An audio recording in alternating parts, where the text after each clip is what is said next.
Auzu billahi minash shaitanir rajim. Bismillahir rahmanir rahim. Wal asr innal insana lafi khusr illa allazina amanu wa amilu salihat wa tawasaw bil haqqi wa tawasaw bis sabr. Sadaqallahu azim. Jazakallah ameen bi rahmatika ya rabbul alamin. I welcome all the guests on our Digital Pakistan Network program. Today's summit is on women empowerment and it is Digital Pakistan Women Global Summit. Our motive is, as a matter of fact, we need that the women of Pakistan should be empowered. Empowered in a sense, I personally feel that no religion, no one, no nation can give the respect to the woman of the world as our religion, Islam, has given the respect. So our motive is to provide, as a Digital Pakistan network, to provide our women, especially the youth, that atmosphere, that environment in which they can earn in a respectable way from their home, from digital world. So that's what our basic motive is. As a matter of fact, on the occasion of this, the Women Day, which is going to be celebrated tomorrow all over the world, and this week is already announced as Women Week. So we are going to be the part of it. For that matter, today we all are sitting here. So once again, I welcome you all the participants here and all my team, Digital Pakistan Network team. We are welcoming you with these words that we stand with the women of not only Pakistan, for all the women from, or the girls from the third world countries, especially in this part of Asia. So today we are having a lot of our friends globally, those who are going to participate with us, and we are going to share many things with you. So Rabia, our project director, she has organized all this event for today. So I, being the coordinator or whatever you call, and I'm requesting my blood, my younger sister, Dr. Hina. She is a senior gynecologist from UAE. She's going to join with us. So over to Hina. Please say some words on the woman empowerment and especially how in Pakistan, in this third world, a woman can be more graceful and move independently. So please, Hina, over to you. Thank you very much, Bhajan. It is an honor to be here with you in this digital meeting. I must say that you are doing a lot of effort in the recognition on a digital level to encourage the younger generation and to encourage the people to come along and use the digital networks to progress in our lives. Regarding the today's topic of women empowerment, it is now globally recognized that the women need to be encouraged more and they need to be empowered more. Although we are standing side by side with the men in every walk of life, wherever we are doing. The only thing that the beautiful thing that you have said just now, that the maximum respect any religion has given is through Islam. And we should take into consideration, this is this thing that our Islam, our religion on its own, has given a lot of respect to the females, being the daughters, being the sisters, being the wives, being mothers. So when these our sisters and daughters, they are going outside their homes and they are working, not only for the betterment of their own families, but for the betterment of the societies in itself, they are playing a major role. More than 50% of the population across the world is comprised by the women. They are working side by side with the men. So all that we need to do is encourage them and give them a little bit more security and safety so that they can flourish more. That's all the women they ask, that you do not need to create specific seats, specific places everywhere for them to have a part. They can take part, even standing by the side of the men. They don't have to be a proper discrimination that only then they can progress and only then they can flourish more. But Hina all बेटा the women of today, Hina बेटा excuse me, can you आप mic वो अपना camera open कर सकेंगे Gigi, please? That will give more betterment. I mean, this is whatever the situation, it doesn't make any difference. Ji. no problem, Again, no I'll problem. repeat, ji, I mean, I welcome to our honorable guest, the speaker of today, which is going to grace our this occasion, Inge or Ben Kick. So I hope, Inge, I pronounce your name perfectly. And just to give you an update, the doctor, she is the one of the senior most gynecologist. She is there in UAE, and she's my blood. She's my younger sister. So over to Dr. Hena. जी बेटा, हिना आप मुझे सुन पा रहे?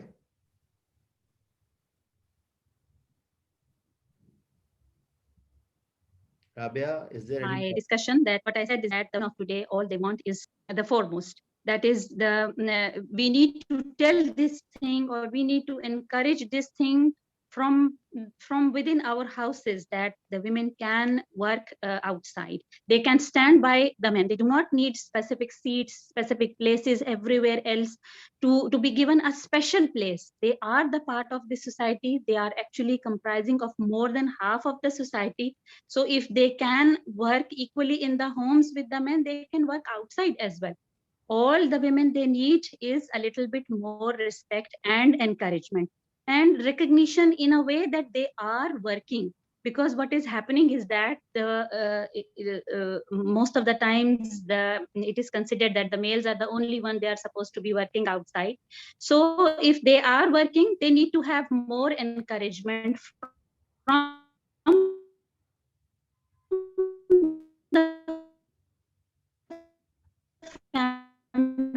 the families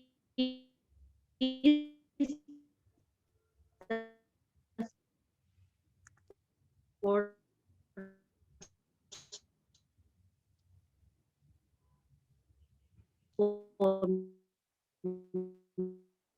Sorry, beta, I think there is some problem in the internet.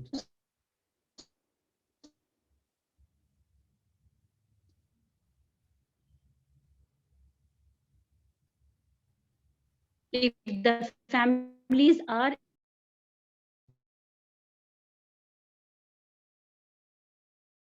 hard, and the more steady you are in your life, the more chances for your success are there. So the women, like I said, that the encouragement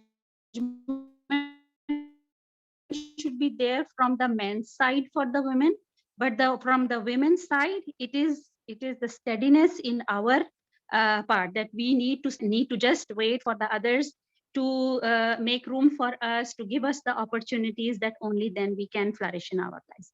So the message from my side, it is both for my female colleagues and for the men's side as well.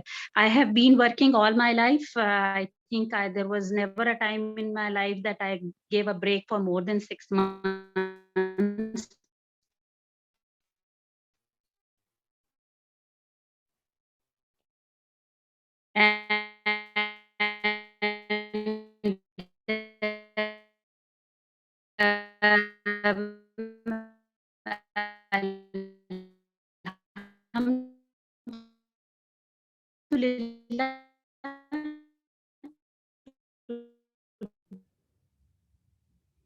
Thank, Thank you very much, beta. I'm really honored. So it's very lovely to listen from you. And yes, Baba is coming. Mike,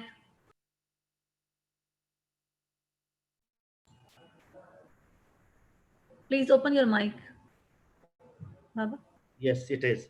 Uh, I'm really honored, beta. You come and the way you express yourself, it's really my feelings are that uh, our blood is moving ahead. So I'll request our honorable guest, Ma'am Inge, and she can now over to you, Ma'am Inge. Please, as you know, today's our topic is the woman empowerment, and it is in the third word while talking about the woman empowerment. There are a lot many things which comes to the mind of the developed world. So what we want to say that we have the courage, we have the talent, and now it needs what? Yes, we are doing the legislation as well, as being the legislator, the sitting member of the parliament of the upper house. What I believe is that our women, our ladies, our sisters should be given the proper respect to them.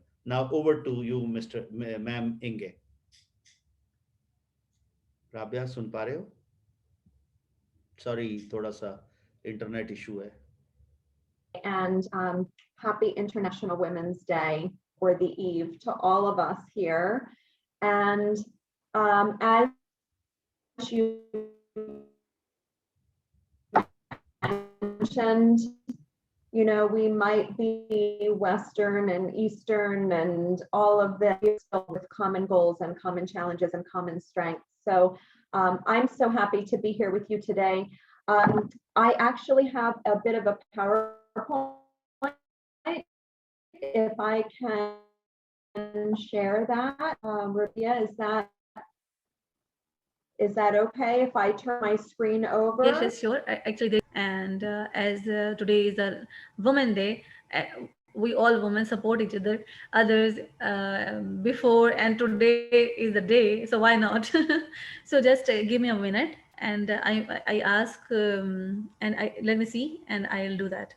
And how is I have one question, like how you people are celebrating there as well until I am managing the system, so you can share the presentation. Okay. Are you? Let me share on my. Well, you know, it's still very early. It is Sunday morning at 7. Day is really going to be for tomorrow. Could you give me or you could open, I believe I shared it with you as well, or if you can just allow me to share my screen. Either way, it's okay. Yes, there is an option. Okay, here we go. Your mic is okay, fine.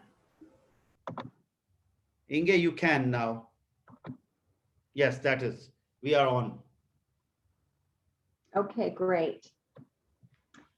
So we are on. So again, assalamu alaikum.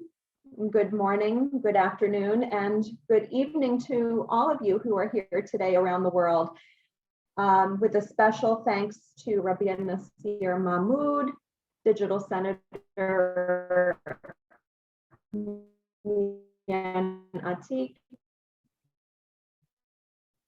and all of the other meeting organizers in Pakistan, digitalization. I'd also like to extend a warm welcome to each of our dignitaries and parliamentarians, female entrepreneurs and guests who are here from different countries around the world in this amazing event today. My name is Inga Urbancic, and I am coming to you today from Washington, D.C., here in the United States. So it is a great honor for me to speak with you today as your keynote speaker to unite, empower, and encourage women around the world to meet our greatest potential. So first, I'll share a little bit about who I am and my professional background. So I'm a professor of English here in the United States, and I'm currently pursuing my doctorate degree in international education and educational leadership from George Mason University. I hold a master's in teaching English as a second language from Notre Dame University and a bachelor's in international business and philosophy from Loyola University of Maryland. I'm the owner and founder of PATN, which is the Pakistani American Teachers of English Network. And we have a mission of promoting a collaborative exchange between language professionals across borders. Also, I'm the founder of several other businesses. Each one is working towards a common goal of connecting cultures and people from around the world to create peace and on face-to-face authentic travel experiences, also providing English coaching and training skills around the world, and project management and consulting services for many US federal clients. I'm a certified teacher in ESOL, English as a second language, in kindergarten through 12. And I have experience working not only in the higher education system, but also in our local county school system. And finally, I'm a certified project manager as well. And I work with clients on focusing and developing strategic planning with different startup organizations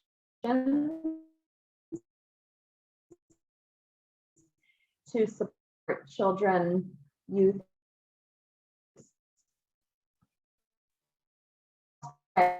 with neighborhood.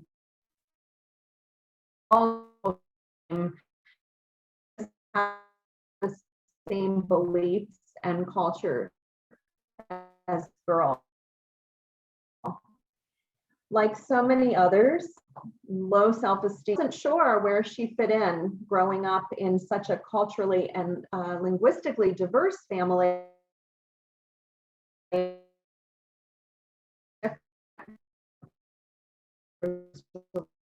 Around her. Despite these inner struggles, the girl was incredibly family.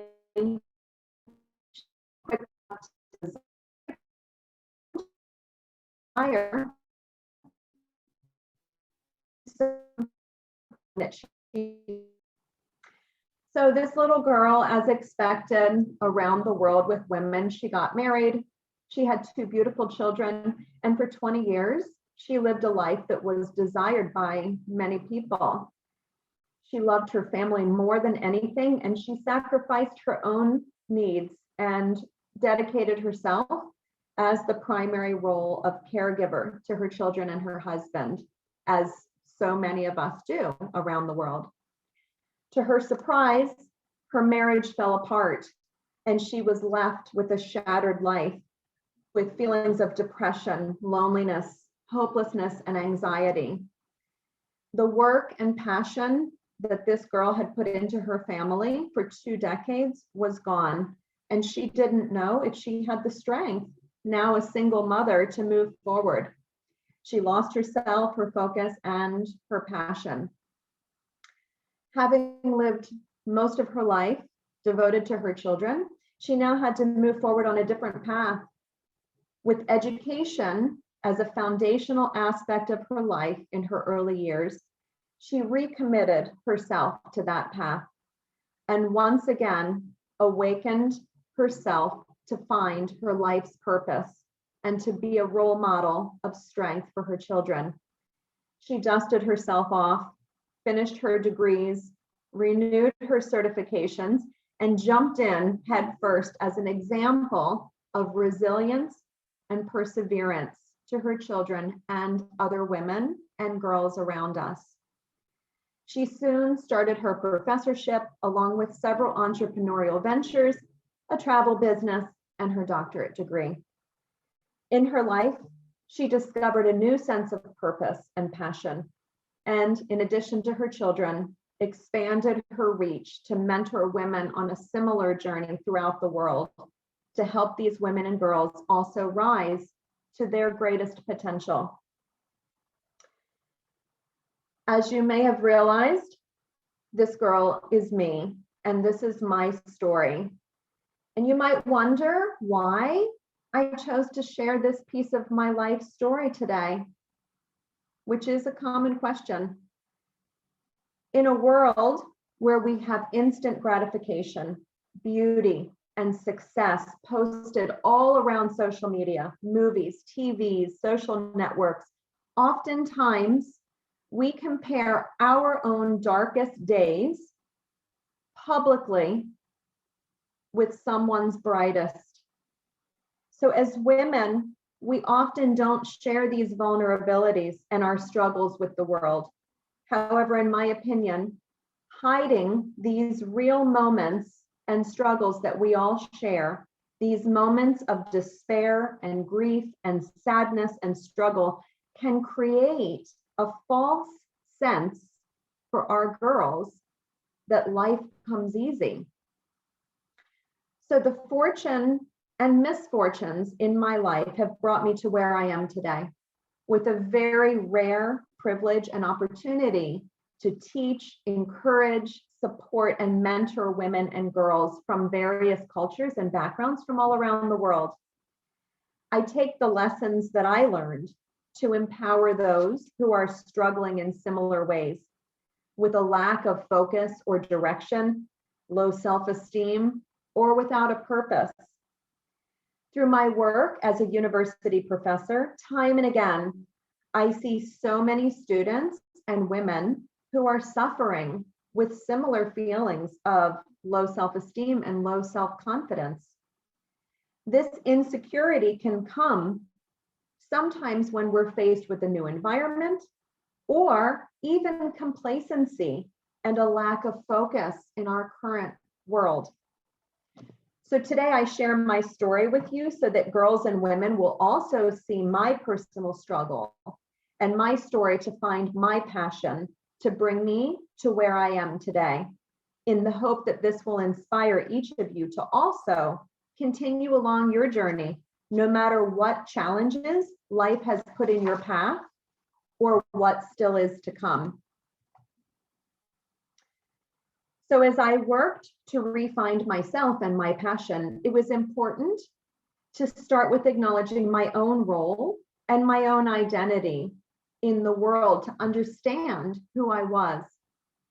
As women, we have multiple identities that we navigate every day. We are mothers, daughters, sisters, aunts, nieces, friends, caregivers, professionals, doctors, lawyers, teachers, homemakers, and so many more. We navigate these different roles every day, prioritizing one over the other. And sometimes we lose our focus and balance as our roles and our identities shift. As we continue to challenge ourselves to find balance, we look for tools to help us navigate and guide this process. These tools often come to us in the form of family, friends, prayer, discussion, and reflection. In our ever-growing society, in our ever-growing global society, we see that these tools have expanded exponentially when we use technology. Technology allows us to supplement these traditional tools to include a far greater reach and global network for ourselves. Through technology, we can learn, find, and connect with others from around the world, engaging our passion and connecting and exploring educational, cultural, religious, and entrepreneurial opportunities globally. We can use technologies such as Zoom or StreamYard, Facebook Live, or Google Meet to connect instantly with others from around the world.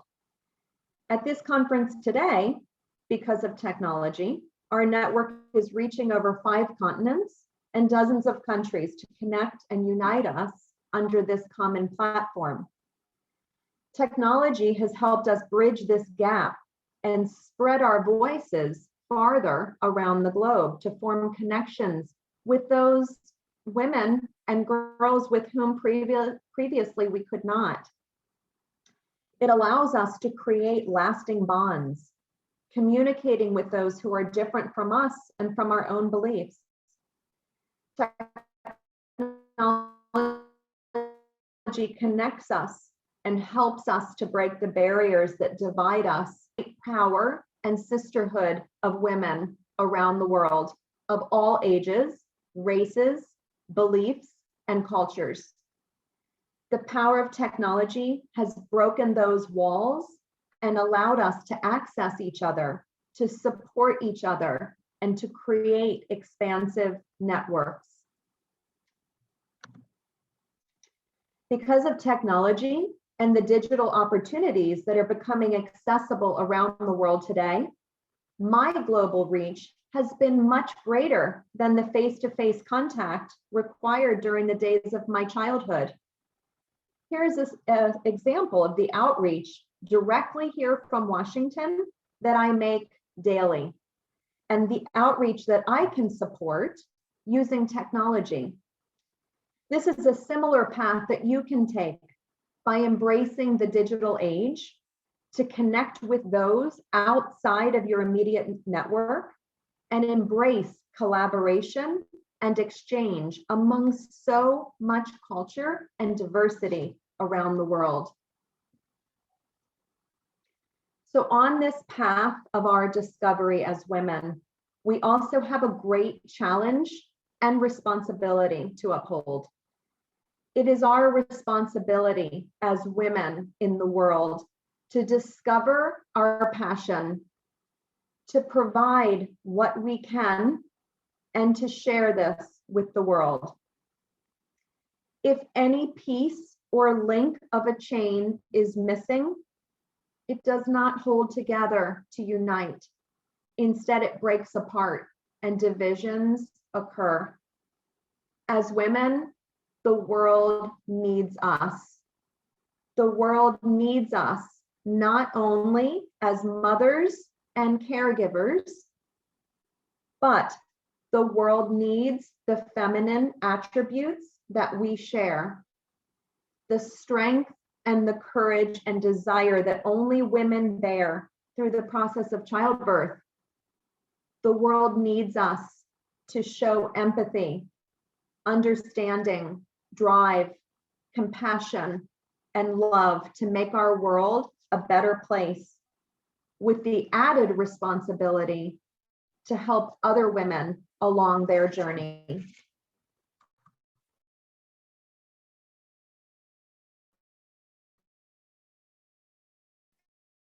So to all of you, each of you, our challenge today that lies within each one of us. Through rising to this occasion, we give our best to the world, and indirectly, we are encouraging and supporting and lifting up those around us.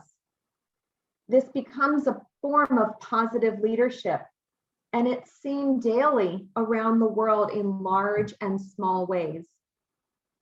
Each contribution that we make as women is equally as important in the world around us.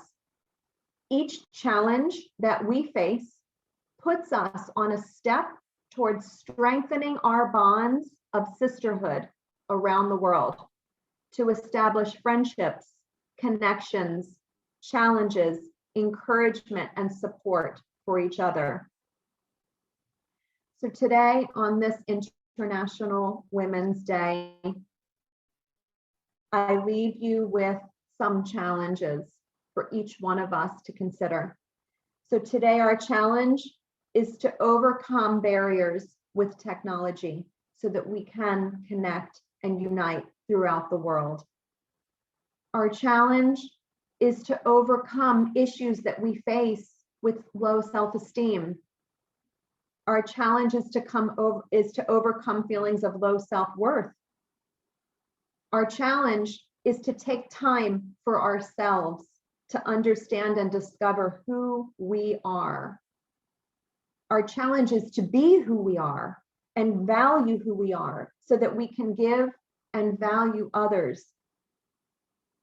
Our challenge is to be the best version of ourselves, not to overshadow or compete with each other, but to complement and support each other. Our challenge is to push ourselves when no one else is pushing us. Our challenge is to be leaders for our children, as an example for our daughters and sons. Our challenge is to be leaders for tomorrow. Our challenge is to keep going. So I leave you with these challenges of this day on the International Day of the Woman, to work towards your own greatest potential, as we are all supporting and encouraging those around us. So may God bless each one of you as we continue to create a better world and a better future for our children, ourselves, and our world, to live to our greatest potential. We are all women of all colors, races, religions, and cultures, and I am proud and honored to be a part of this wonderful, powerful, and supportive sisterhood of women. Thank you all so much for having me here today.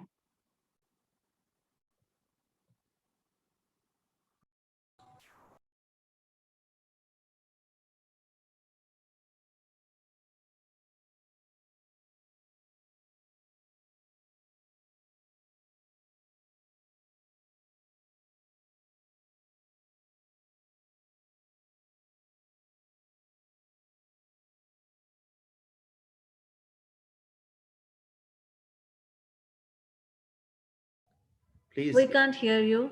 Now, okay. I welcome our next participants. They are from Italy. I think ma'am का नाम साजिदा है Rabia. The second speaker, thank you so much, Ms. Inge Orbansek, to be the part of this beautiful summit and for starting that. Our second speaker will be the Nicola Jackman, and unfortunately, because of the internet problem, she is not here. So we can hear from Alina Babar. She is a young entrepreneur, and she can tell us about her work or the business she is doing. So I just want to welcome Alina on board on the Women's Day. And just open your mic.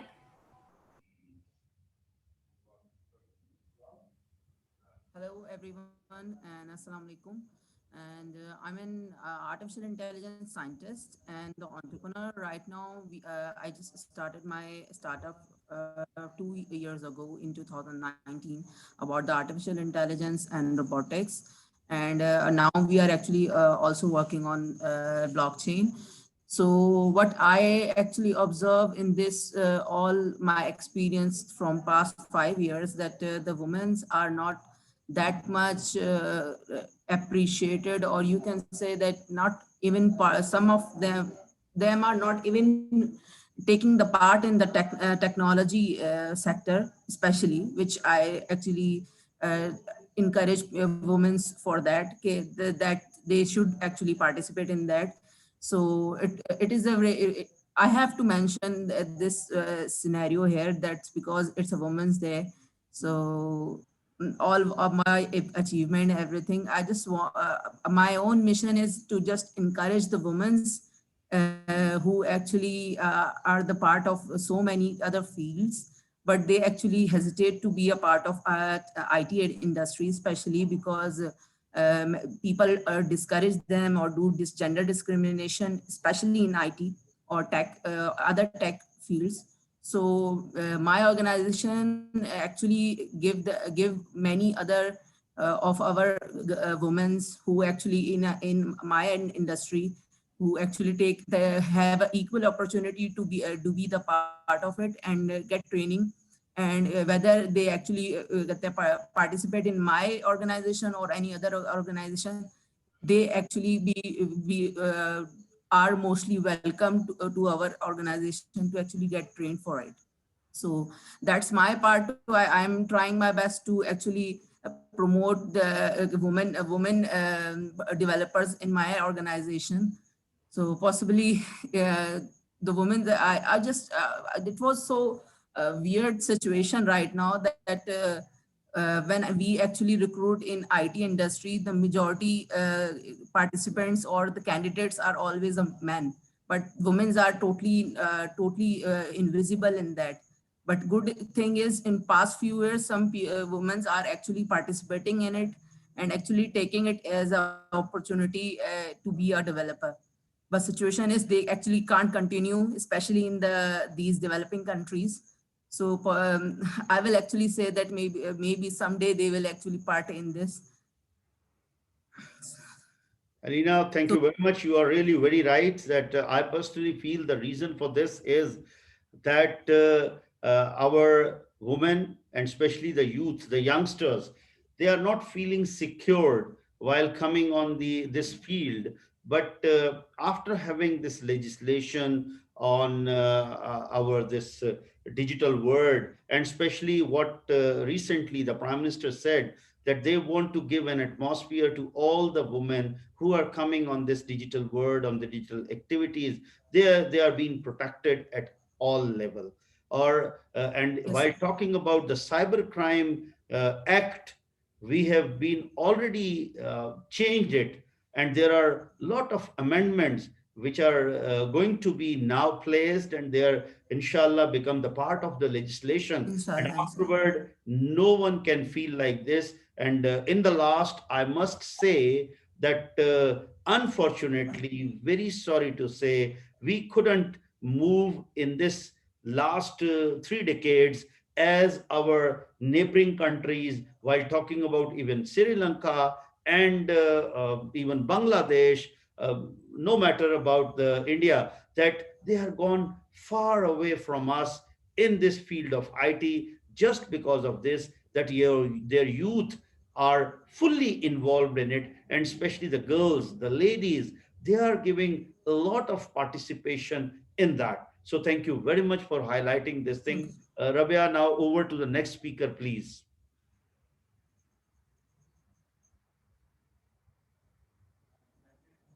We have from Italy, I think. आपका mic बंद. Yes, yes, we have the speaker from the Italy, but her time starts from 6 p.m. and she'll join. Problem. But Ask her. meanwhile, Miss Maria, she's from Canada. She joined us, even though her time is 6:15. But we can say we can welcome her on board. Okay, So she's Ma'am Maria, if you are ready, you can take the part in it. Please, over to you. पूछ लें उनको, वरना कोई और speaker हो तो she can also. We yes. can. Just open your mic, Maria. Good evening, everyone in Pakistan. Good morning, all over the world. Thank you very much for this opportunity, for inviting me to join your event. And it is my pleasure to be here today. Thank you, Rabia, for the invitation. My Yes, sure. You can share your thoughts. okay, so can you play my video, please? Yes, sure. Yes, let me check it, please. Hmm. Right, so already, yes, you can. You can please start your video. Maria, you can start your video. Um, I don't Yeah. have it. Oh, I don't know. Share screen. Okay, just a sec. Share screen. Yeah, yeah, I have given you the authority to share the screen. Okay, just a sec. If not, then I have to check that the last I yeah. I shared to Rabia my link. I didn't. Rabia link तो हम नहीं कर सकेंगे, ये तो इनको खुद को अपनी जगह से, मैंने तो एक्सेस दी हुई है multiple participation to the. Okay, yeah, just check now if it is possible. Okay, I can do my speech now. Okay, please. My name is Maria Sherry Lacson Tan, Seed of Hope Ambassador of Goodwill. I am also the founder and president of Harvest Seeds of Hope Pinakbit International, a nonprofit organization established to promote organic edible vegetable gardening worldwide as a way of dealing with the world food crisis and to encourage healthier lifestyle by making greener food choices more accessible for everyone. Seed of Hope Pinakbit International has two programs. The Adapt a Community Vegetable Garden, represented by seniors and adults, parents, teachers.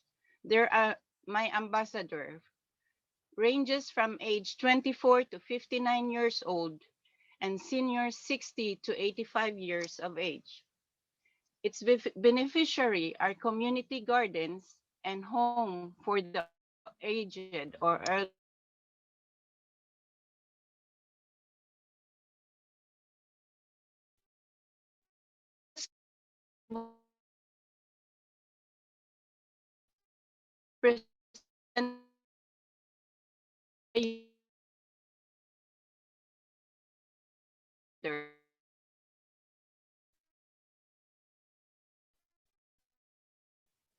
13 to 12 years old for children, tips, training activities to people in the community, to organize events where people come together to grow, cook, share, and advocate for traditional healthy foods.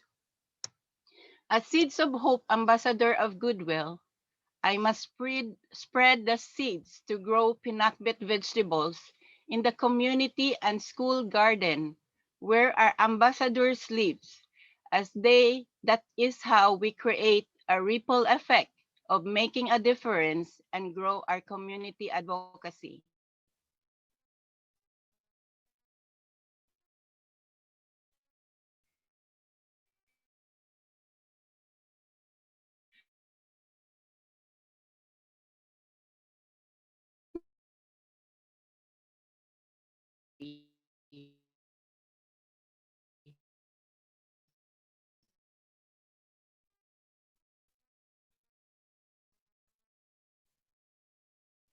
How can we cookbooks, children's books, and nutritional products? As a new entrepreneur, I know I am lacking that network, technical knowledge, and digital marketing to promote our products better, to compete with the global market and to create a ripple effect of making a difference and grow our community advocacy. I know progress is slow, but progress is always visible. The power of technology made this conference possible in connecting Seeds of Hope Pinakbet International globally, creating this borderless support from other women leaders, young leaders, and government agencies for funding opportunity to help us continue to work on our future projects. Advancing women's digital connectivity is a key component to ensuring women's economic empowerment. But why male preferences and perspective have dominated in IT sector globally?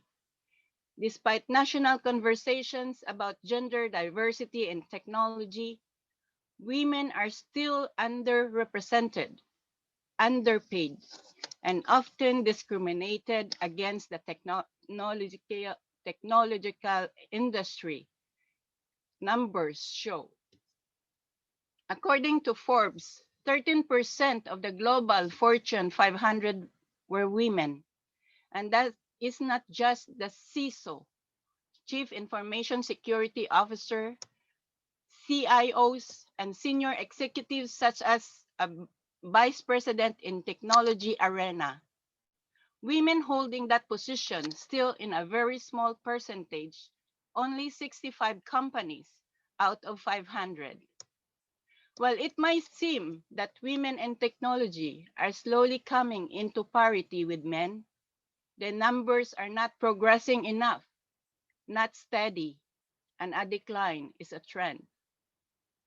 There is a compelling evidence to show that in areas where IT dominates, like startups, a huge number of women experience sexual harassment, and many women in IT experience fears of rape and sexual harassment. While some contend this is just a recent exaggeration because of the Me Too movement, Me Too has allowed more women to come forward with their cases of sex-based discrimination and harassment within STEM field, science, technology, engineering, mathematics, to include much of IT. The consensus is that women are reticent to join or remain in these fields if sexual harassment are not expelled. Is sexual harassment the only reason why women are not heeding Fortune 500? It is a fact that women working in the male-dominated environments were more likely to report higher rates of gender discrimination and hostile work environments.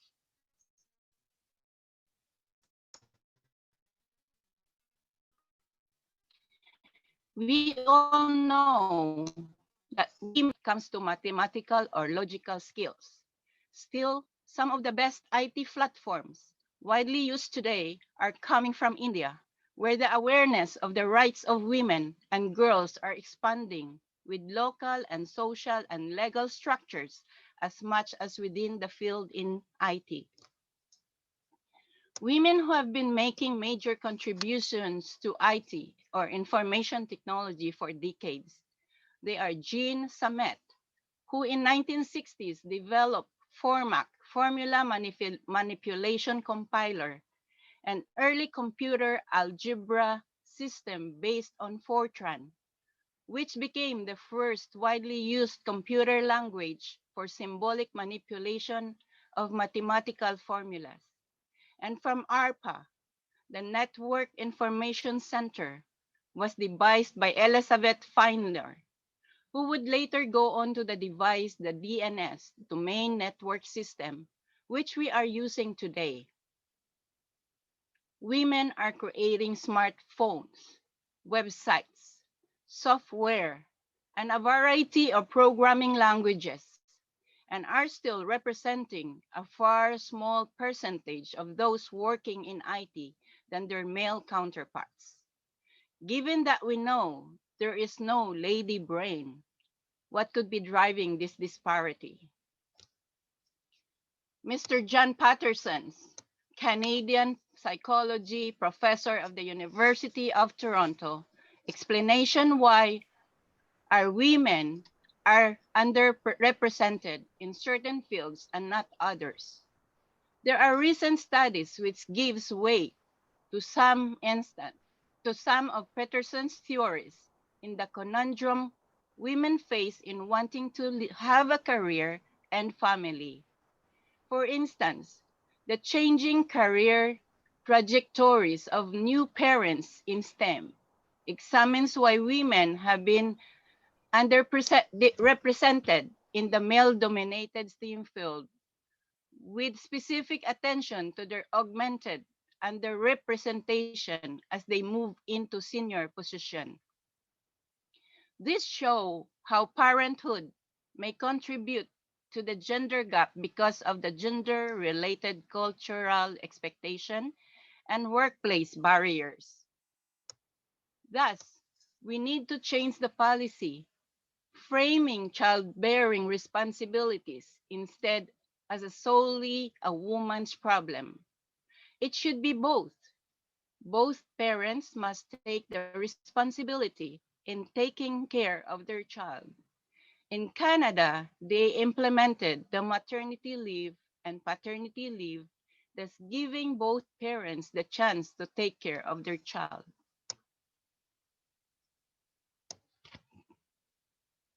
That's my speech, and thank you very much. Thank you so much And for highlighting it in that perspective. But I have one question. yeah, Yeah, when I talked to you originally, you told me that originally you are Philippines, but living in the Canada. So, what do you think that how in the developed world the women are progressing, and how you see that? um, in the Philippines, it's the same as Southeast Asian country. There's a lot of putting down women in the uh, higher position. Even being as a mother, I was denied of a job because I have 3 children. That makes me, that's why I'm here in Canada, because I cannot find a job in the Philippines because I am married. They hired a single woman because I think it's the benefit. They don't want a married woman work in the company, and they provide this maternity benefit, right? So I'm lucky that I'm here in Canada, and most women are have rights and are protected, and they are also excelling in computer. Mostly now that we work at home, COVID crisis changes the opportunity for women in technology because they can work at home and also look after their family. This open doors now to women in technology. And without technology, I wish I can show you my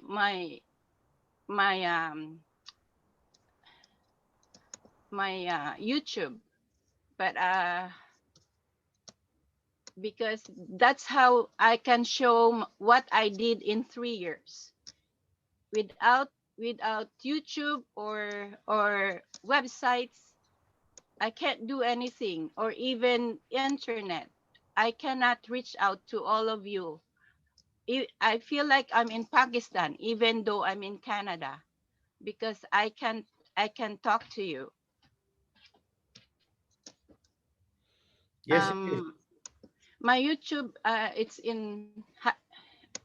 Oh God, sorry, I'm lacking with technology.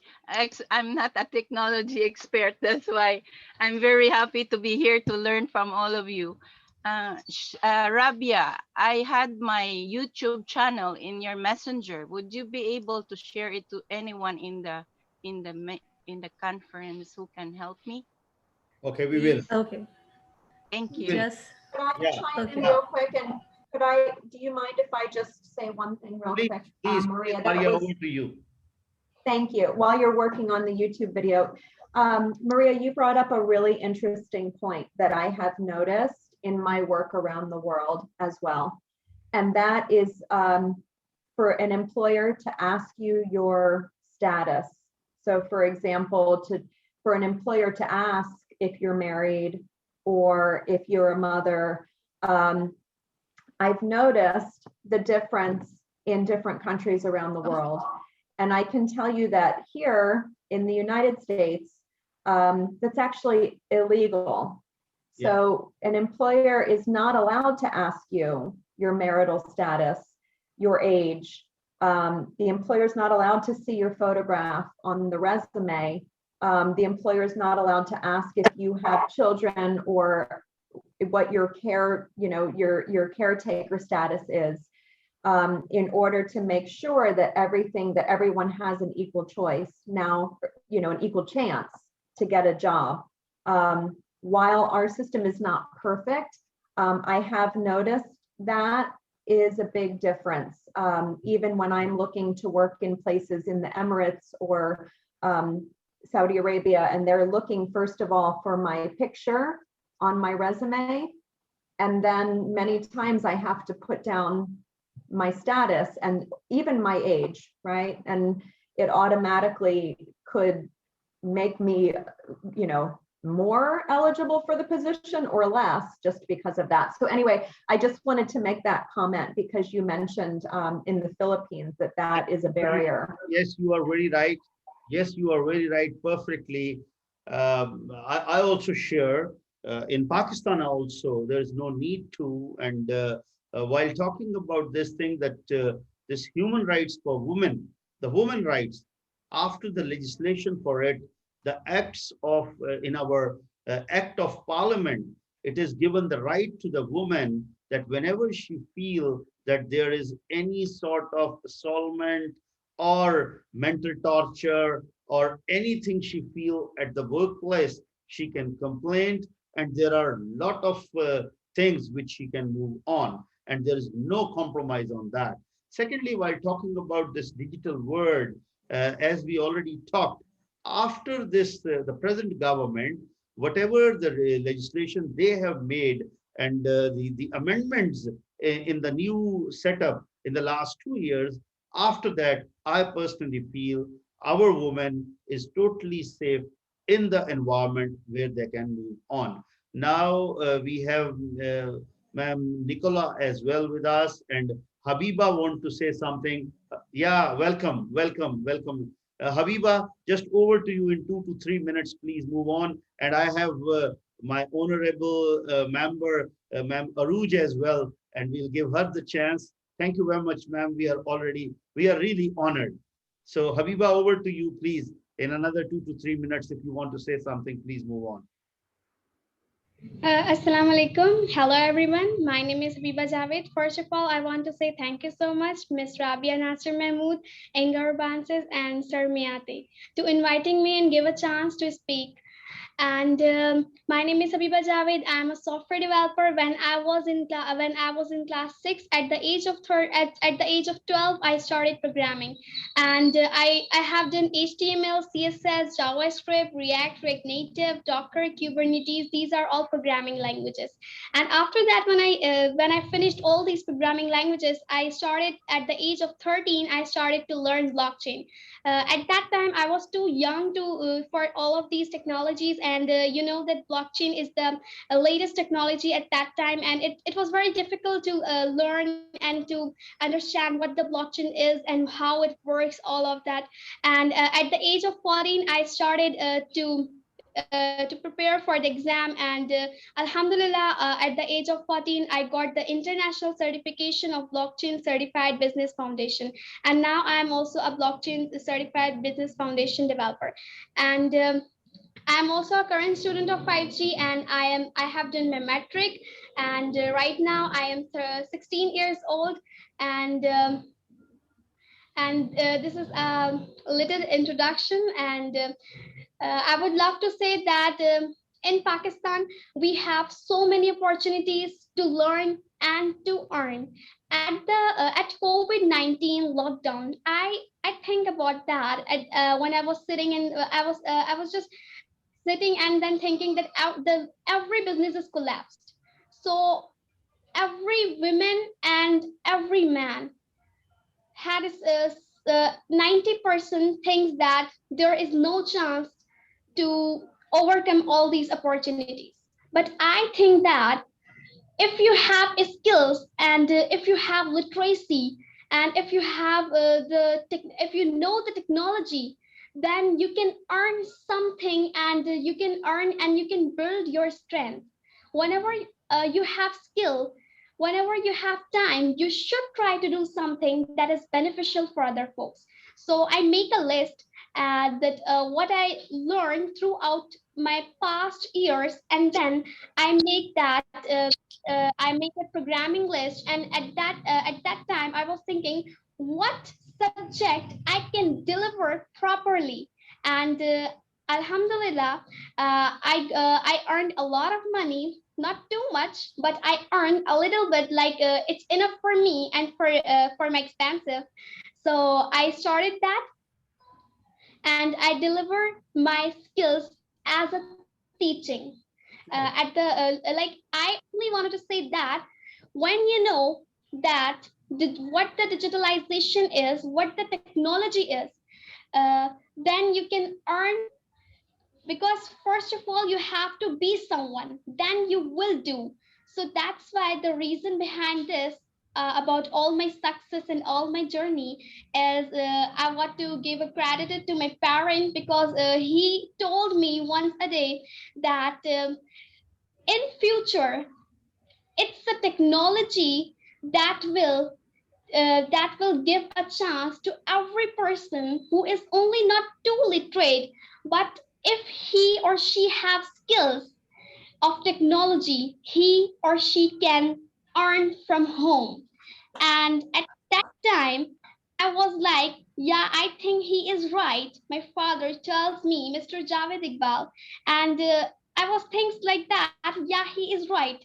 And I take a decision at class 6. It was too earlier for me when I go to the coaching institute, APMFIT committee for the web development, and then I started programming. And when I go to Axiom for international certifications of blockchain, at that time I was too young and all of the students. But I think that if I will do today, I will be the future of Pakistan. I can, if I can, then I will deliver my skills. So all the reason behind that is that if you can learn today, if you spend your time on technologies, if you spend your time like an investment, if you spend your time on education, technologies, whatever skills you will learn today, because I know that women have so many harassments, women have so many other difficulties like home as compared to man. But if women take a stand for herself, she can be the future of Pakistan. So I just want to say in last that whenever you have time, you should try to do something that is beneficial for other folks. If you spend your time like an investment today, it will come to you as a gift, like you invested. It's all about that, and it's my overall experience. It's my personal experience that what I had seen in my past. That at that time it was too difficult for me, but I give the time for the technology, I give the time for the studies, and I learned a lot of them. And today I can teach and so on. Thank you so much, my sweet and Thank you, dear. Habiba. Thank you very much for you. You are really charged, all of us. And trust me, I personally feel, be myself and all of the team of Digital Pakistan feel honored having a participant like you. And you are the real, true example, true story of my nation, which I want to take in front of the world, that today's Pakistan, today's nation of Pakistan is absolutely changed. And the way, Meri Pyari Beti, the way you said, we all are with you. And at all level, starting from the president, prime minister, everybody is looking for the youth, because our future is with the youth, especially the 60% of women of today. When they comes up, when they grow, when they move on, definitely my nation will move on, my country will move on. So now I'll request my sister Rabia from Turkey. Over to you, Sister Rabia, please. Hello. Yes, please. Uh, dear Rabia, how are you? Actually, Rabia told me that to write my name. It is written or not? Yeah, it is. Yes, it is written now. It's perfect. Thank you. Okay, first of all, hello from Istanbul, Turkey. And I am glad to be added and be invited to this summit. And I hope everything will be fine. Okay, so first of all, I'm Rabia Arikeles from Istanbul. I am joining. Normally, I was English teacher, but now I am doing international real estate in Istanbul. Yeah, and power of women throughout the right internet. So actually, the internet, according to my point of view, internet is a blessing innovation of 20th century for the whole world, but mostly for women, what I think, right? So we can see in Pakistan, really, women are really active in internet and digital device and smartphones, what we can see. And women actually empowered throughout by internet too much compared to the past decades in terms of education, in terms of business, in terms of even self-confidence.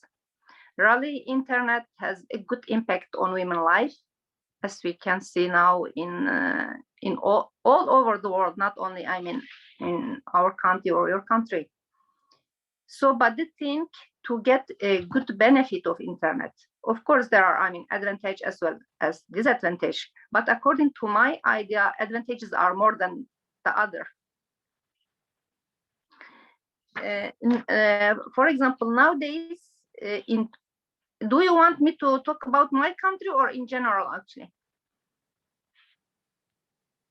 Whatever you like. I think the better is something about your country and something general overall.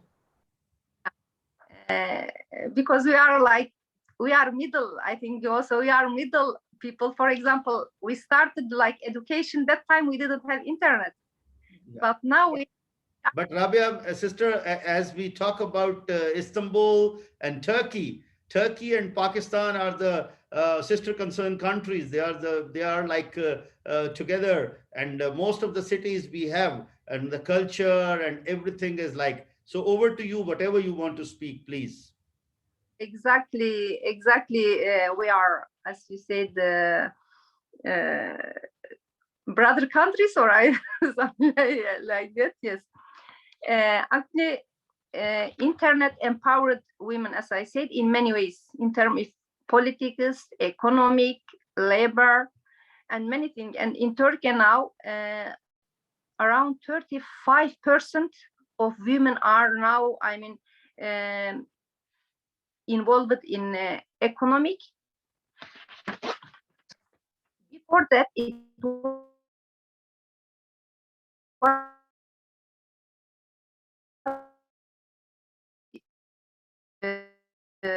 less, but 30 in financial sector. So compared to past, it is really a lot. And education, before, education was, if we look at the rate of education, it was less. Now 80% increased. Hello? We are listening to you. Yes, yeah. Yes. Mm-hmm. Really opened a door for women, because now internet is safer than I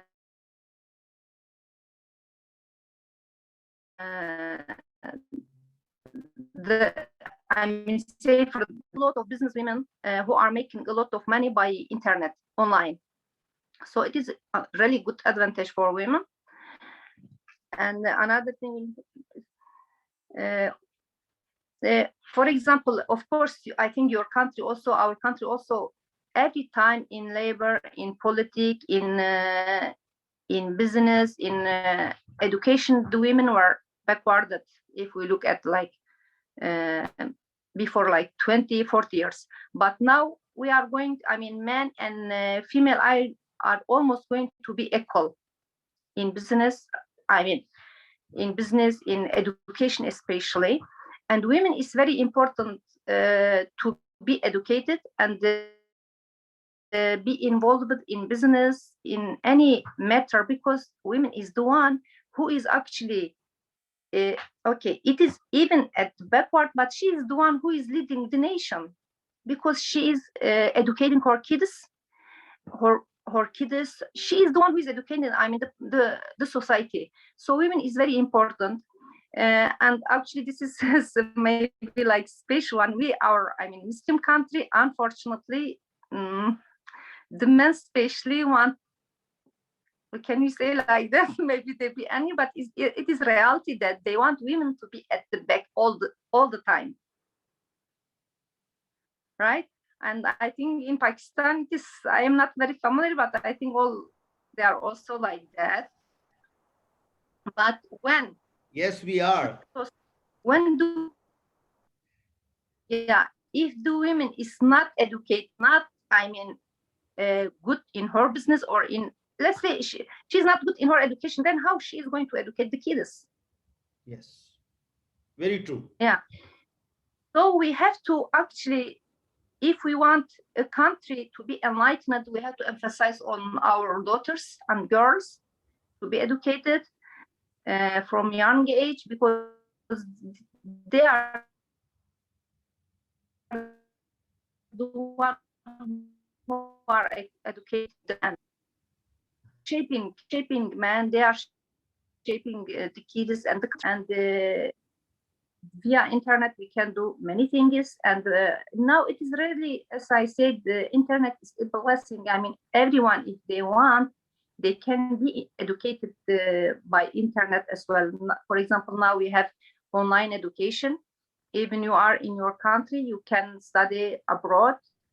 During my time, in order, let's say, to study, I went like from Turkey to, I studied in Malaysia. So it was far away to go. But now online, they can do their education. So it is a really good opportunity, if they know. And even if they are, sometimes in especially our Muslim country, marriage like prevented women from business and education, so on. But now they can be married at the same time they can study. They can have their business, even they have kids, because from home they can work and they can take care of their family via internet. And compared to other countries, now Turkey is really doing well via internet. Before, like 10, 20 years, it was really less. The rate of women in business, it was less than now. Yeah.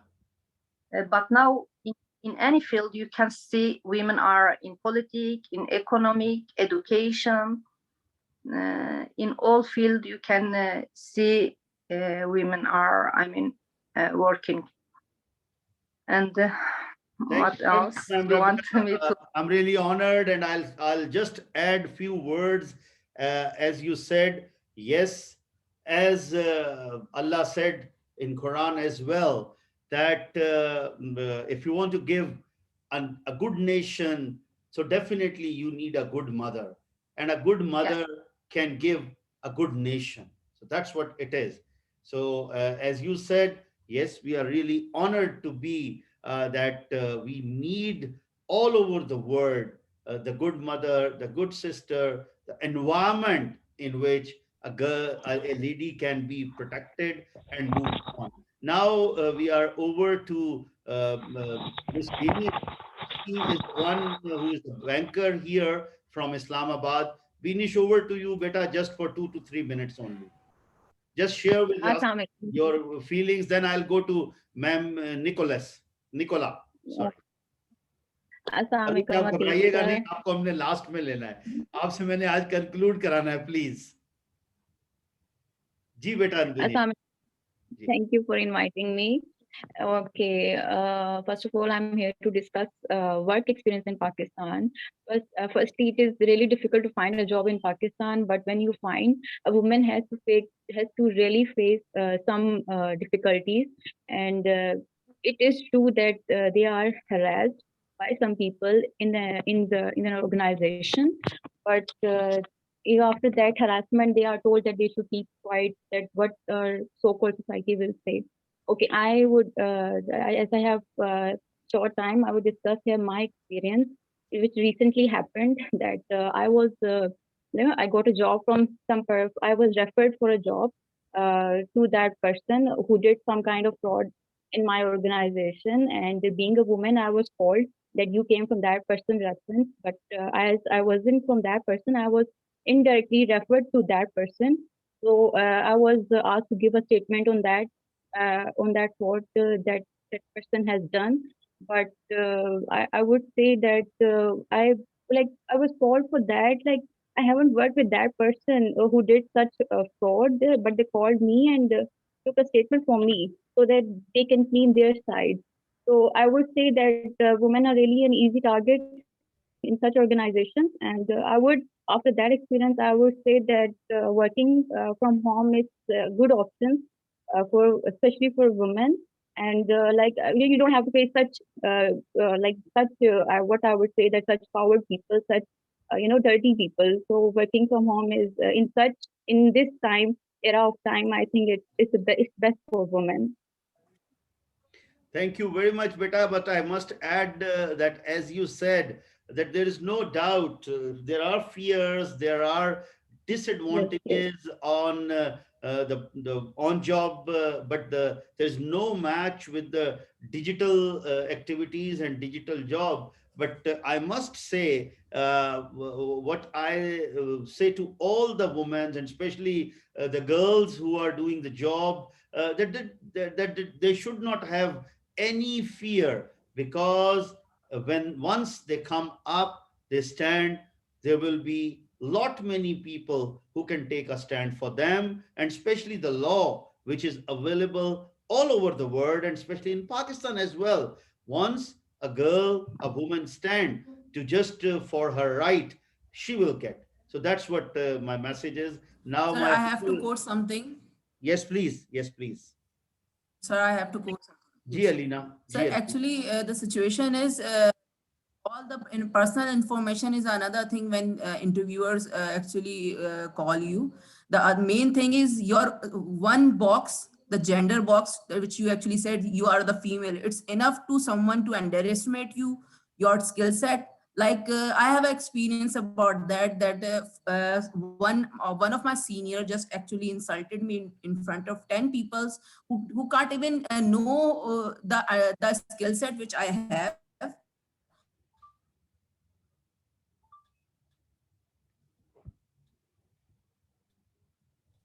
And neither they don't know they have their person, like it's just a single gender one, but I didn't make it a negative thing on my own career.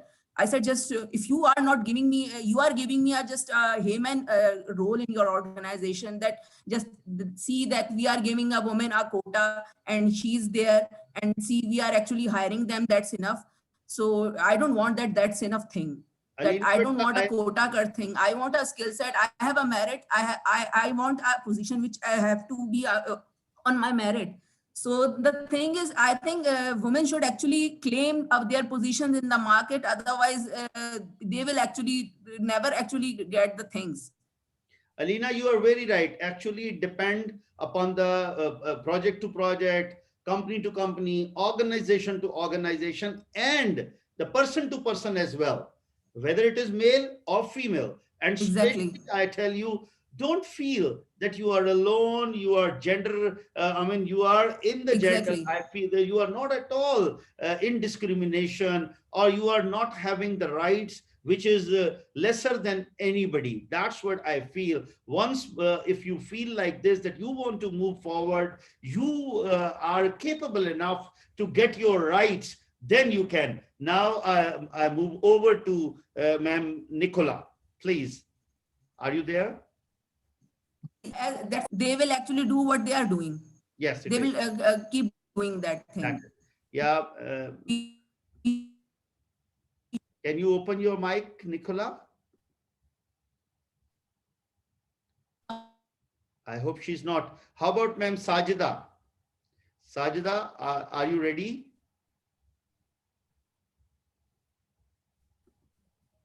Sorry, I think some issue with the internet.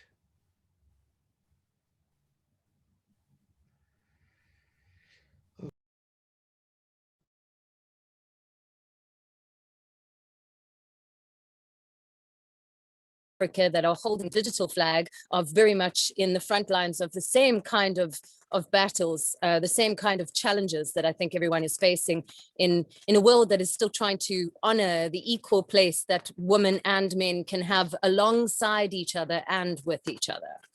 And I say that with the integration and understanding of all the labels that exist in between all of that too. I feel that we've come to a time in our world where it is clearly enough of all the separation. How can we unite? So just to give you a little insight, my name is Nicola Jackman. I am a Southern African. So I was born in Zimbabwe. I traveled around Southern Africa and then the rest of the world. I have not been to Pakistan.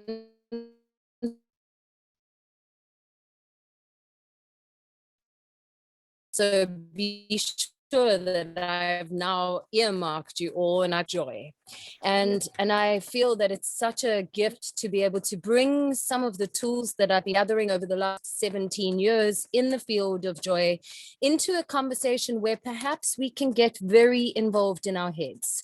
And I love that the digital age brings with it code, you know, the zeros and the ones are for me in the human element, the hearts and the minds uniting. And so we need some time for the heart. We need some time to drop back into the core that actually we as women can bring. And that is the heart space, that ability to nurture and to care. I do have a presentation and I'm going to scan through. Yes, we can. You can move on to your presentation. Already I have authorized.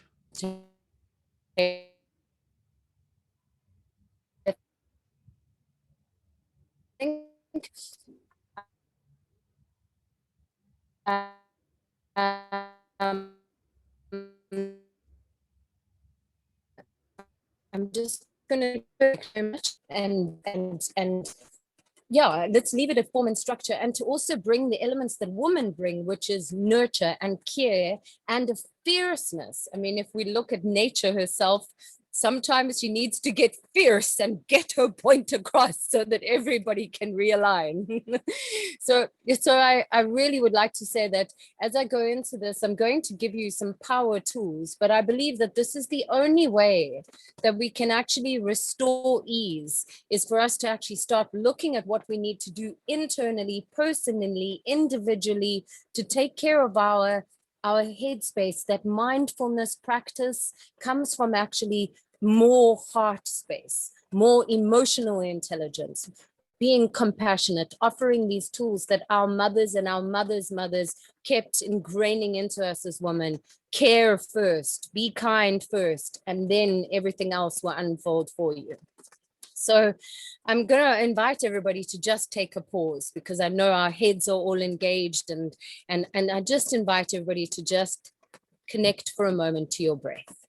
And let's just all, across the world, wherever we are, take 3 good, healthy breaths together, and let's unite in that. So just exhale everything out. And let's breathe nice, deeply in. And just hold it there for a moment, just a moment. And then exhale it out. We're going to do 2 more of those each time. Let's see if we can do it a little bit more together. Inhale it together. Hold it. And release it. And 1 more for absolute joy. In together. Hold. And out. And just notice that even just 3 breaths, how instantly, thank you, it's just great. Thank you, Sajida.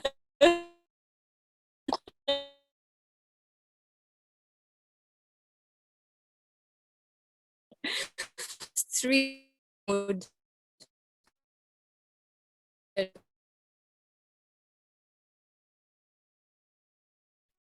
every global ideas, you can just allow some mind you to breathe. Take a pause from the day and breathe. So I give this to you today with this context of anything can be transformed. Absolutely anything can be transformed. And we can actually have joy, peace, love, and unity, and the dreams that we've all had across all of our faith.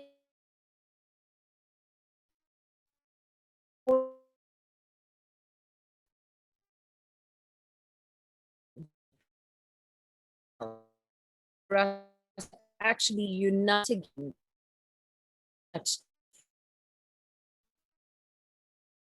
for us to be unified is a time for us to cross-pollinate and accelerate our learning by learning from each other. So I truly appreciated having so many of the voices already in this space.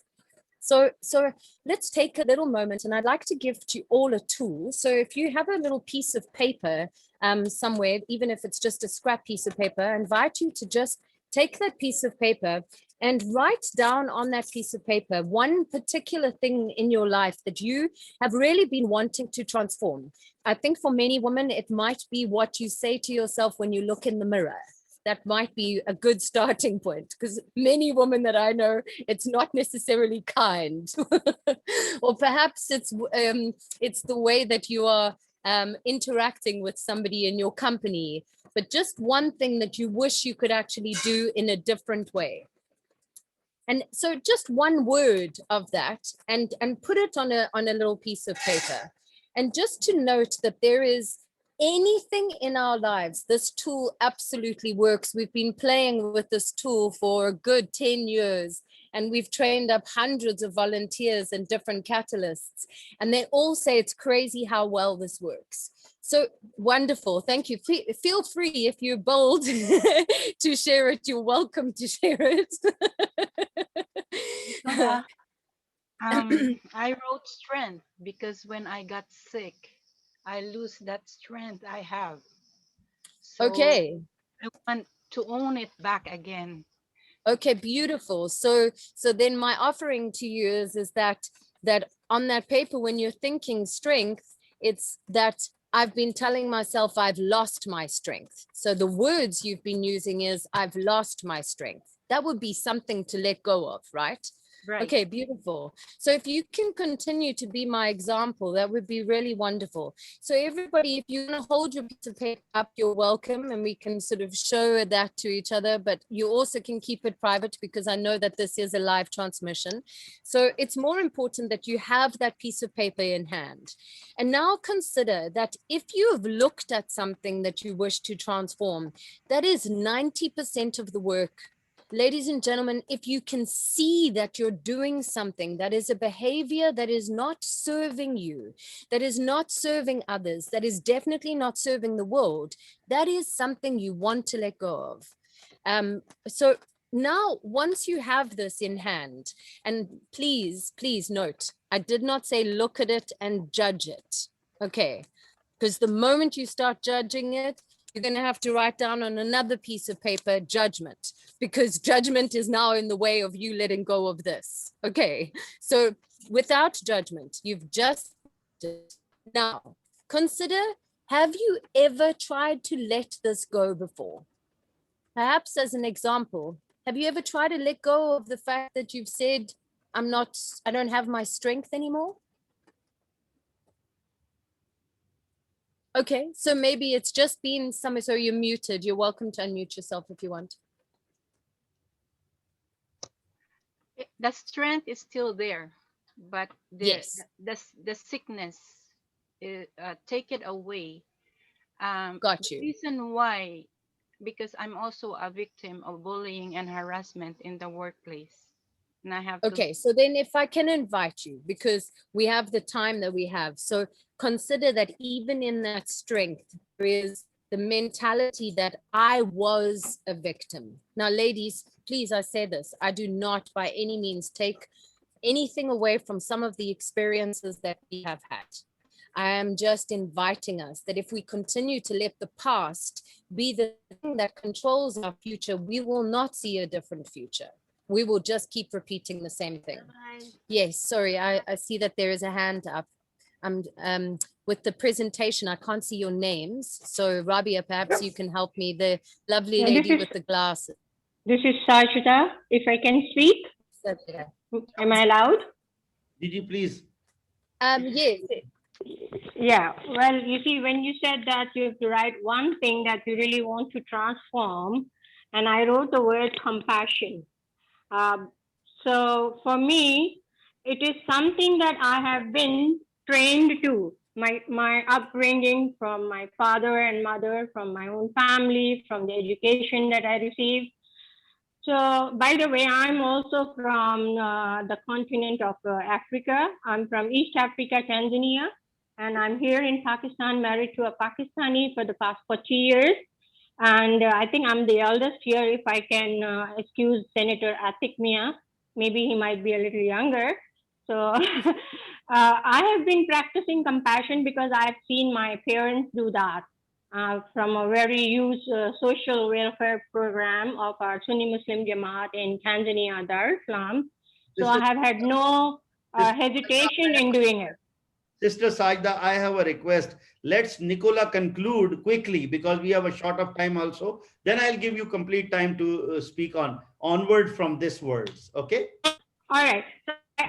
So I just wanted Nicola to add this, that how do I to explain compassion when I know compassion is the need of the hour. Thank you. Beautiful. Thank you so much. So let's keep in mind for a moment that there are going to be layers in this.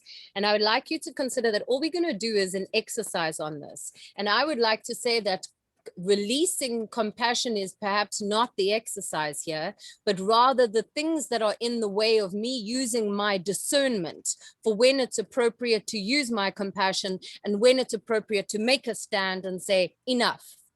So both definitely have to exist here. So potentially what you're wanting to let go of is where compassion holds the reins over you versus your ability to discern. So perhaps it's letting go of my inability to discern. And so ladies, basically what you want to do is take that piece of paper and just consider that as a gesture,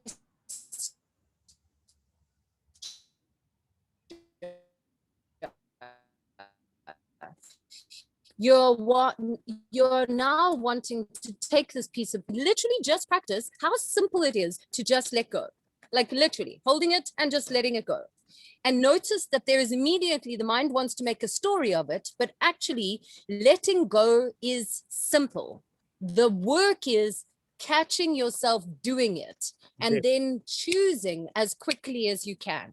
Now, I don't have lots and lots of time, but I to say that to remember that acronym, LLC, look, let go, choose. Anything in your life can be transformed, especially if you notice that it is not serving you, others, or the world. You look at it, you let it go, and you choose. We call it the LLC, and you're welcome to screenshot this slide and in your own time, take a bit of time and just take a little dive into fear. Take a dive into how you're managing time. Take a dive into how you're looking at your relationship with yourself and potentially your family. Maybe you're putting too much energy into everybody else and you're burnt out and tired. In a digital age, if you're wanting to have joy, you're the one who's responsible to transform everything that is not serving you as well as others. And the other thing that I'd like you to look here, please welcome, screenshot this one as well. And I think what I'll do is I'll share the slideshow with Rabia and she can share it with all the participants if she has your emails. But I do think it's very important for us to all take an honest look at the social media usage that we're using, because and we know the algorithms and the systems that are in place can actually end up draining you because you end up spending more time in something because it's an addictive substance. It needs to be seen like that. It needs to be used very, very cautiously and with a lot of discernment. And then our little acronym that we like to use here, if you're looking for a checklist across all of your life, consider health with a double T. Am I hungry? Am I earthed? Am I angry? Am I lonely? Am I tired? Am I thirsty? 90% of the women that I know in business, they're just not drinking enough water. just keep drinking water. You'll notice your mood will be better. You're going to have more joy. And I say that for the benefit of all of us. Just look, let go, choose, and you can make any transformation you can. Ultimately, we have reached a point where relationships are paramount, and having compassion, but also having a firm stand is important. And in all of our relationships, sometimes the best breakdowns are literally the opportunities for us to be able to make the transformation. I sometimes think that even what we've experienced with COVID in our planet right now is a giant breakdown. It's an opportunity for us to look at all the things in our world that have not been in balance, and for us to find a quick way to let go of that and choose something different and spend the time on the different, on the inspired, on the way forward that is actually creating the world we want to see, and not more of the same. So as a power session for you, we had a little bit of a juggle on the time difference, so I apologize for arriving a little late, but I'm so glad I was able to catch some of it. I am really excited to unite with you, to support you. I believe we've reached that point where it is time for us to transform whatever we need to, and we need to be doing that together. So thank you very much, Nicola. thank you. Really, we are Thank you. honored, and I'll give a big hand to you. That applause that from everybody. The way you explain the things, we are really honored having such words with us, and these are the practical things which everybody need in the future. So let's बेटा आप camera on कर सकोगे अगर आप मुझे सुन पा रहे हो otherwise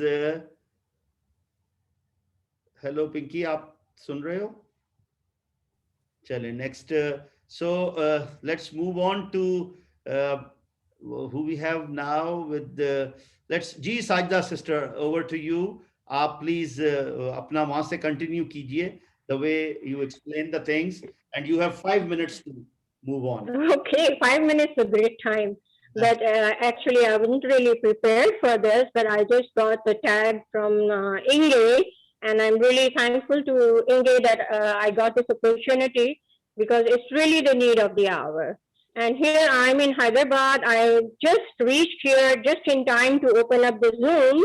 I travel from Karachi to Hyderabad every week.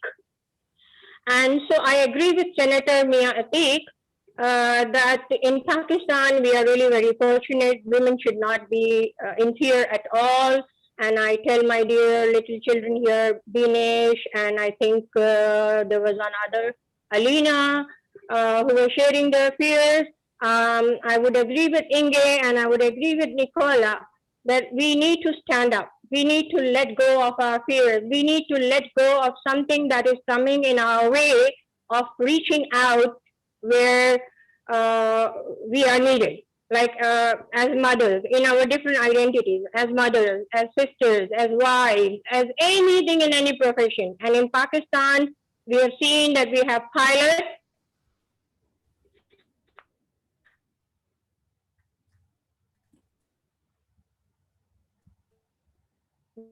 women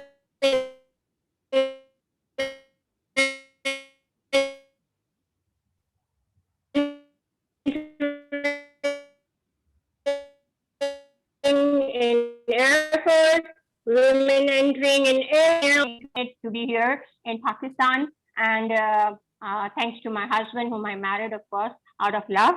And that too at one time was really a taboo, but no more. So I'm glad. I'm really, very glad. Thank you, Senator. Thank you, Rabia Nasir. Thank you, Nicola, Maria. Thank you, everyone here. And Habiba, yes,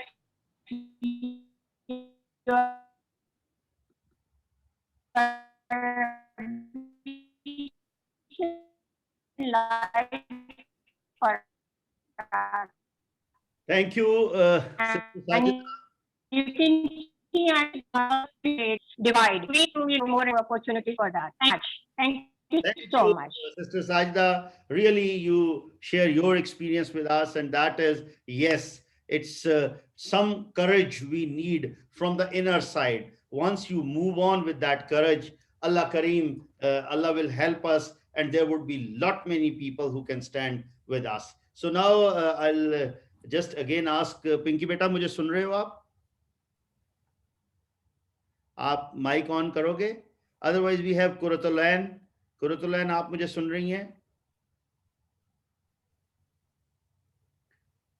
If not, so then we will move. Yes.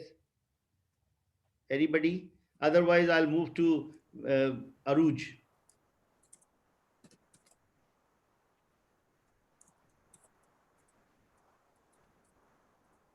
Thank you we can listen from sir. Ji. Should I continue? Ji, please, over to you, Aruj, please. Thank you so much, sir. First, I want to appreciate that the beautiful platform you have created for the global community as well as Pakistan, mashallah. And then when we are talking about digitized world, this forum in itself represents that all the voices from all the segments of society, women working in different areas are representing here, mashallah. I would like to appreciate Habiba and Inger and Maria and Sajda and Rabia, all the people they have spoken, mashallah, and they have highlighted very important areas. One thing that I believe is that if we want to bring change, irrespective of any area or any segment of society across globe, awareness and education is the key. And we have seen that change coming in, especially in our country, where women education has taken a lead, and that is a very good thing that we are looking at. Now, the second thing, when we face any challenge like harassment or any other issue, most of the time women are not very proactive and vocal about it, unfortunately. And I believe that we need to formulate women groups and clan. I always say that women need to help other women. Women, they need to become the strength of other women. We see that even in corporate sector, men are very forthcoming and they're giving support to other men. And we need to develop that culture, not only in Pakistan, all across globe. If women want to excel, like we have said, that choose to change is the theme of this year's women week. So that change will come with the mindset change first. And when we are talking about that we want to empower our girls, our women, the most important thing is to set the seed. Since I'm an educationist, I have my own organization, Training Institute for Mentors Excellence. I'm a very proud author. I've just finished writing books for my own country, single national curriculum. So that brings me to the fact that that seed of nurturing and care is embedded at early childhood. That is the time, irrespective of gender, whether it's a boy or it's a girl. We need to educate our parents, caregivers, teachers very proactively that how they are going to set that foundation. And then I believe that when we are talking about women empowerment and when we want to equip the women of Pakistan or any country, the men have to play their vital role. And right from the beginning, right from the childhood, when we are grooming our girls and our boys, we need to educate them at that level. And that will bring, greater change that we are looking for. Then I believe that the women of Pakistan are, mashallah, very proactive. They are very skilled. They have proven themselves in every segment, not to mention that the inspiration Habiba is here. I was just listening to her and I was in awe, mashallah. Just look at her at this age. She's so resilient and, so dynamic. What is she going to do when she's going to grow up? So that's what the potential of Pakistan is. And one thing that Inger said, that this platform is to, knowledge share. I believe that in this global after the pandemic, we all realize that we need to share our skill set, we need to share our knowledge set, and that is going to be the key. That is going to create a ripple effect, because now in this world, the only thing that is going to help us bring peace is inclusion. And what is inclusion? When you bring all people together and then you decide for things together. Like, look at this platform, such a beautiful platform where women from different nationality, from different careers, different professions are here, and they're sharing their helping hands. And that's how we learn from one another's culture, one another's skill set, and then we can bring that to our society. So I appreciate and applaud each one of you And in my own language, I want to appreciate women with a verse कि वजूद ज़न से है तस्वीर कायनात में रंग, वजूद ज़न से है तस्वीर कायनात में रंग, इसी के साथ से है जिंदगी का सौज़े दरूं. For all those women who do not understand Urdu, this is appreciating the women, that the color in the entire world is because of women. They are the nurturers, they are the caregivers, they are the builders of society.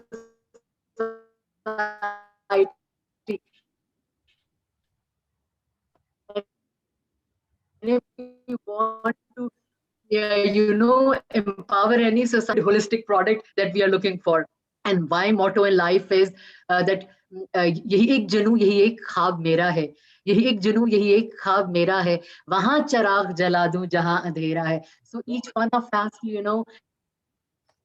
lit our own fire, and we don't need to look at other people what they're doing. My fight is with my own self, that I have to elevate myself. My own education, my own expansion is my responsibility, and I have a paramount responsibility as a social citizen of any country, that I need to be proactive, and then I have to contribute back to that society, to the youth of my country, to the people of my country, to the women of my country.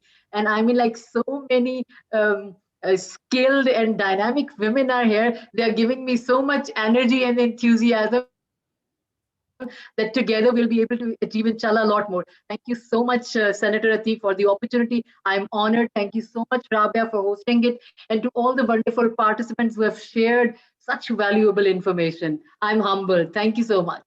Really, Aruj, वो कहते हैं कि आपने हमारे programme को 4 चांद लगा दिए. So thanks to be with us.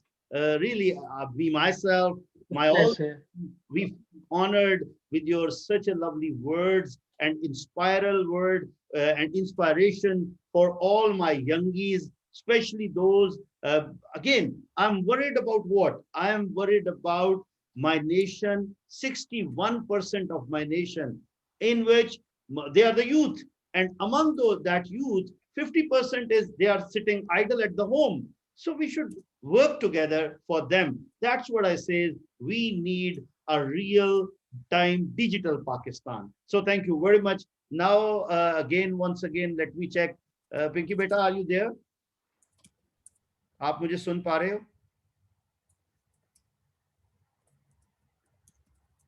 नहीं, again. Ma'am Iram, thank you very much to be with us. Iram Tahir, our sister. She is from Italy. Now over to you, Iram Tahir. आप आज के हवाले से what you are going to say regarding our this today's summit, which is a global digital Pakistan Global Women Summit. So Iram from Italy. Bismillahirrahmanirrahim. Assalamu alaikum. Walaikum salam, please. My name is Iram Tahir. I am from Pakistan. I belong to Vihari.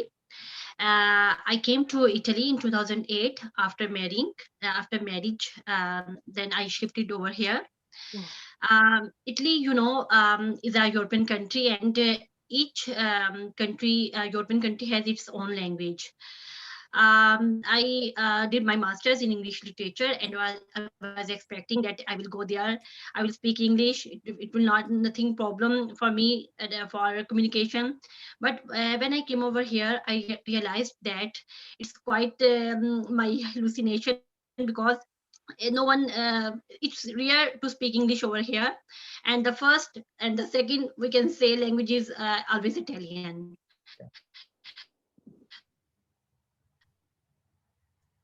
So I lot of cooperative. I got admission in school to learn language, and I started learning language. It was quite difficult.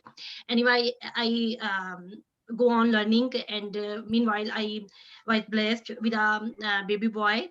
Then when my baby was of 6 weeks, I started again going to school, because it was very difficult to stay at home lonely, and the world was quite different. There was no socializing. So in order to overcome all these problems, I continued my study of Italian language. Then after 1.5 years, I was independent to visit the doctors and to talk, and for shopping I was feeling quite independent. Then I started when I created connections, started socializing with Italian friends and the other Pakistani and Indian friends too. I saw that our community was in great difficulty while communication. Every time when there was a problem or to attend the appointment by the doctor, my friends were dependent on the husbands. Then they took leave from job to accompany them. Then I started volunteering and accompanying my friends to the doctors and to the hospitals, to the schools. In this way, I started encouraging them that you too should learn. If I can learn, then you too can learn language. It's not so difficult. I started convincing them, and my friends make a group and they started joining school. It was quite difficult to convince them anyway. Then I started when the local council observed my role. They planned a project, and they handed over to me that to push to convince the other ladies of the Pakistani community to bring them to school to learn the language. Then I started this as a profession too. And meanwhile, I started my career as an interpreter, as a translator at different schools and hospitals, etc. Then meanwhile, I was blessed with 3 kids, and I was very integrated with the Italian society and my Pakistani community as well. Then it came the elections in 2018, and my local council convinced me and pushed me into the elections to participate. And they told me I was hesitating. Being a mother, always already have a lot of responsibilities, but they convinced me that look, you are the representative of your community. Your problems can be better mentioned by you instead of others, so you should take a part.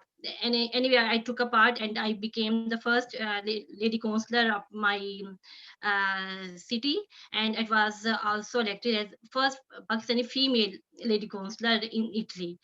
Then I already applied for a job and I got a job in immigration office too, and I also became first Pakistani female working in immigration office. My role helped a lot to the ladies coming from Pakistan because of lack of knowledge of a language and language barrier. It was very helpful to be there working with them and to facilitate them. Then during Italy was badly hunted by the pandemic COVID, and it was the first European country hit by the COVID. So it was very desperate movement. The ladies were blocked at home. Our lockdown was very strict with respect to the other countries. Even one could not leave home without any proper certification, or if you are to go for grocery, then you are to fill the form, and only one member can go out. It was very dispiriting moment. So the ladies of the Italy took some initiative. Some started they wanted to learn to use their time, and one or two girls that were good in Italian language, they started their online language classes and to teach others. They made a group. So by using these digital skills, technology, they started conducting online classes.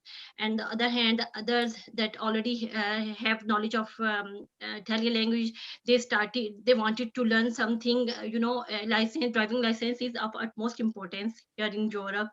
So they started, some of my friends started teaching driving license classes at home and made a group. So they use their talent to and to use their time while during staying at home of teaching a driving license to other girls too. And some girls started their own YouTube channel for cooking Italian cuisine.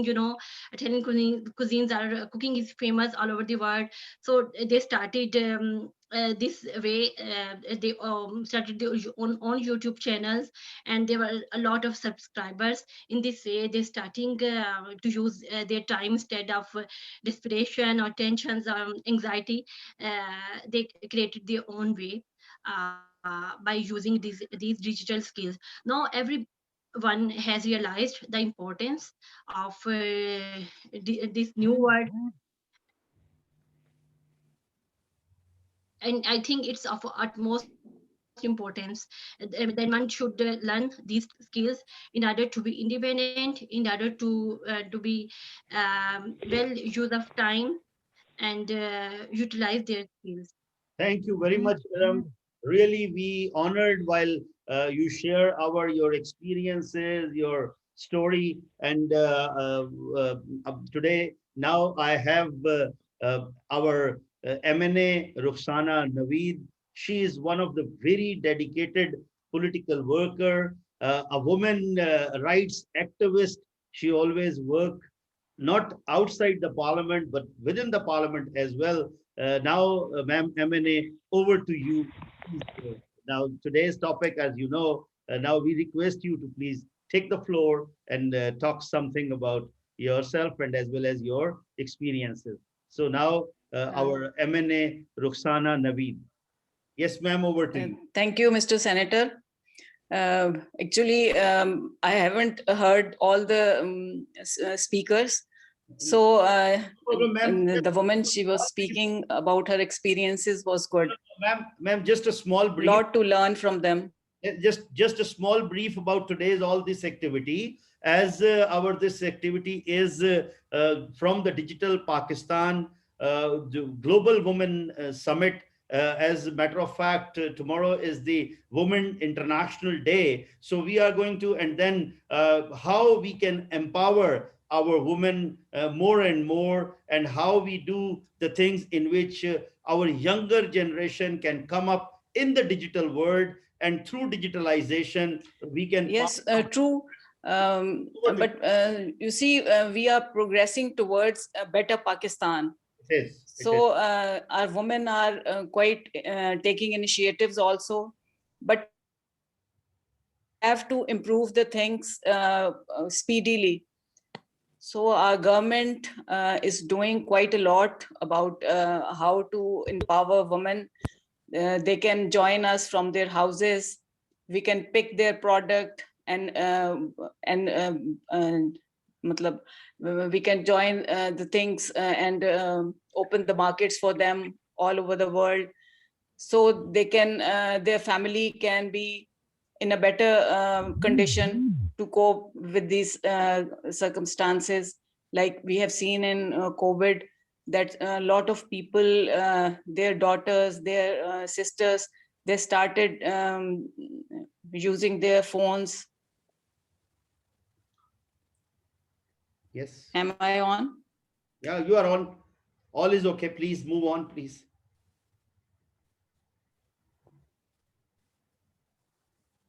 Towards better Pakistan, we should speedily do the things in this connection. We can I request you to frequently do these forums so that we can make more women heard by others and experience their they can experience how other women are doing, and they can also improve their products and improve their thinking also. Thank you very much, ma'am. Thank you. We are honored. Thank you. Rabia, now over to you. Let's conclude as we are having our extra time now. Please, Rabia, let's. Okay. At the end, I just want to say thank you so much everyone us a chance that we can listen from all over the world where you are representing today. So as you all know that we are doing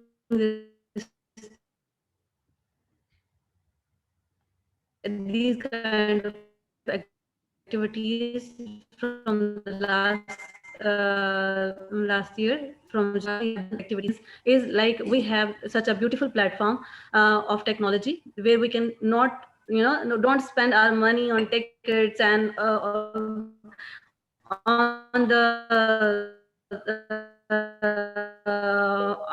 our travels. Just connect to this beautiful platform and learn.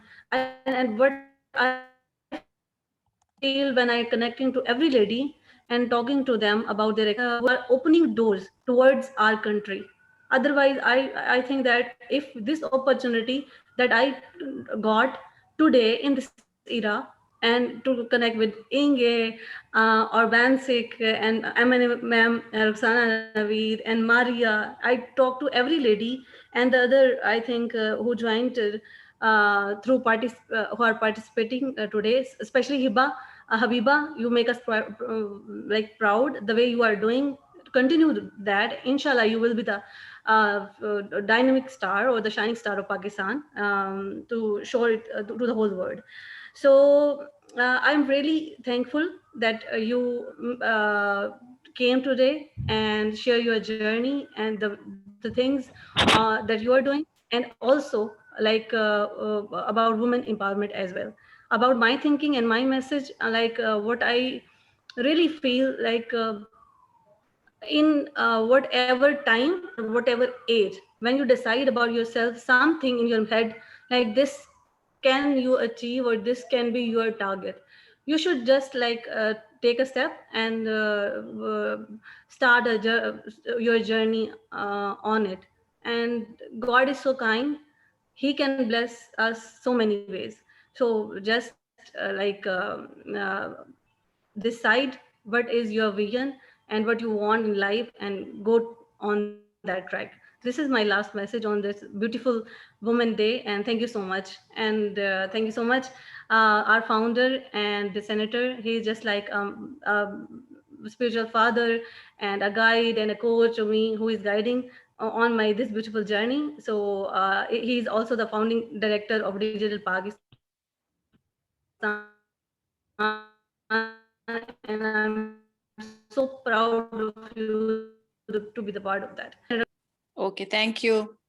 Thank you all. Thank you very much, especially Ma'am Ruxana, MNA, and Aruj, and our sister from Turkey, Istanbul, and all the participants who were here. I'm really honored. Ma'am Sajda talked good things from her experience.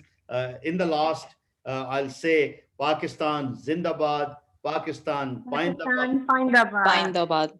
Thank you very I much. wish, I wish we can take our picture together. Can we do that? Yes, Digital Pakistan. yes. Iram is Sure. asking us, yes. Before we All, leave. and my request is not. Take the picture. Yes. I'll change the old cliche. Behind every successful woman is a man, and that goes to you, Senator Mian Ateeq, for holding that. I feel my success, my wife, my daughter, my mother, my sisters, they all are, they made me up to this level. So Thank you so much. Inspiral. Thank you so much, sir. It's an honor. The whole, and our foreign guest, all that, especially Nicola. We really enjoyed your presentation. Maria, Indeed. all, Sajida, and from Rabia, everybody. And Aruj, thank you very much. And Aruj, I'll request if you join us tomorrow as well, just for Inshallah, sir. not this too much. Thank you very much, everybody. Bye-bye. Have a good time. We have so much to say. At the age of We'll say a bit tomorrow then. March 11th is my birthday and I'll be 62. Oh, And the digital Thank you so much. transformation, the